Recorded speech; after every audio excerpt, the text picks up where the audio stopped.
Io vuoi stare qua, vero? Non vuoi andare via da Come qua? anche?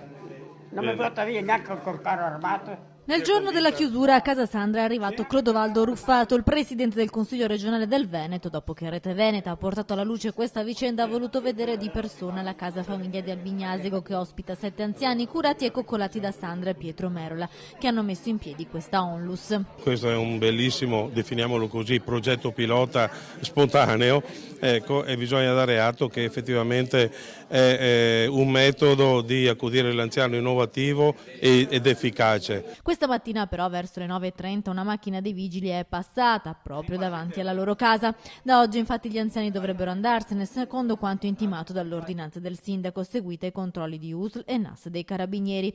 Loro però da lì non si muovono. Provatelo a chiedere a nonna Elvira, ex partigiana di 101 anni. Lotta, sempre lottata. Brava, Non ho avuto mai paura. e anche adesso lottiamo. O a Gina, che oggi insieme agli altri ospiti ha continuato con le sue attività di scrittura e calcolo. 6 più 5, 11.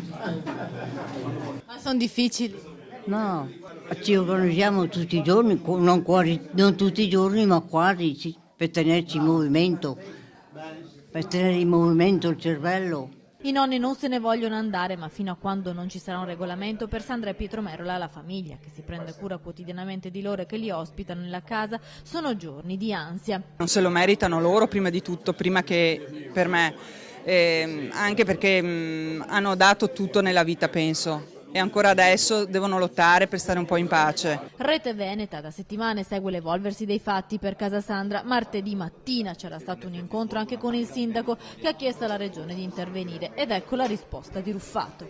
Ieri in quinta commissione è stato approvato il progetto di legge sull'affido appunto degli anziani, e noi contiamo di portarlo il più presto possibile nel giro di un mese in aula per poter poi approvare la legge.